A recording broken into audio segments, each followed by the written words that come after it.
I think an evening like this is so important for the young people. It's the young ones, who are coming into an industry that has... there are lots and lots of wonderful films being made. And independent films, the most important thing with independent films, as with any film, is the script, is the story. A lot of the time you'll find, especially with studios certainly, and sometimes with independent films, people will make it just because it's there, a little bit like the Eiger. And in the end, that's not good enough. The script always has to be the reason, the be-all and end-all. And I'm very encouraged actually by the independents in this awards season, because they're wonderful scripts, really wonderful. Stephen Beresford's script for Pride was absolutely fantastic, and Calvary's wonderful, and Frank was extraordinary. Really interesting, and pushing the boundaries of storytelling a little bit too, which I loved. So for the young, and to stand with them shoulder to shoulder and say, well, here we are, what stories do we really want to tell? It's entirely true that a lot of us will subsidise our work in independent film by working with the studios occasionally, but that doesn't necessarily mean that working with the studios is you're making films that are not good. Sometimes you make very good films. I loved making Saving Mr. Banks recently with Disney, of all studios, and it was a completely complete. It was a complete experience. Without cynicism, this was a studio so excited to be making what they felt was a grown-up drama. It was very interesting watching them respond, actually.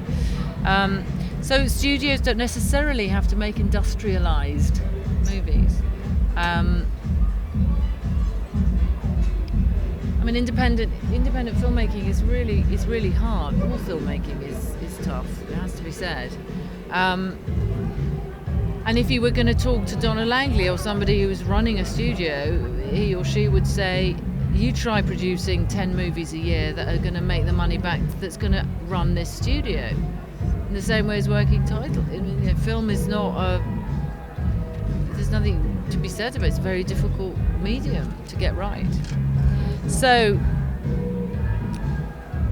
tonight is very important to our industry. It's very important, and it's nice to do it in this way. It's not too grand. It's not too outre. You're not being given a free Hoover at the end of it. It's happened to me. And people you can visibly see are encouraged and moved and motivated by it.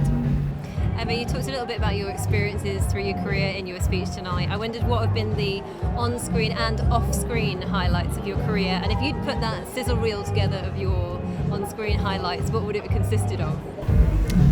Don't be ridiculous, I can't answer that at this hour. What are you talking about? There were some pieces in that sizzle reel, I didn't even know what films they were from.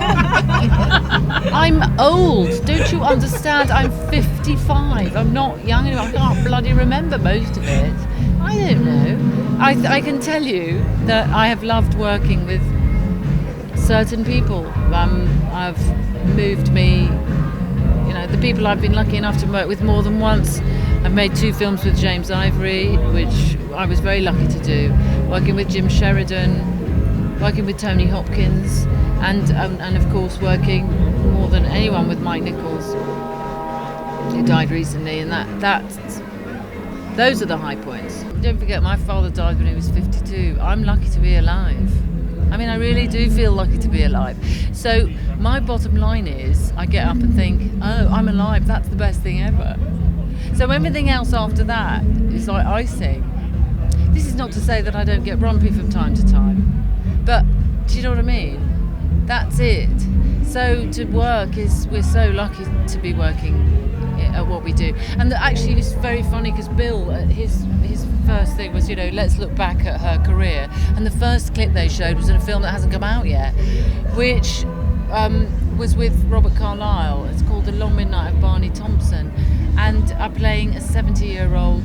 I'm playing his mum, and I worked with these for the first time with these wonderful prosthetic artists. It took 4 hours to make me look, really rough.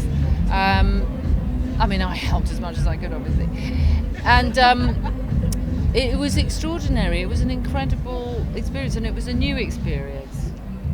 To keep on not telling the same story. Keep on shifting yourself from side to side, like doing Sweeney, or terrifying yourself.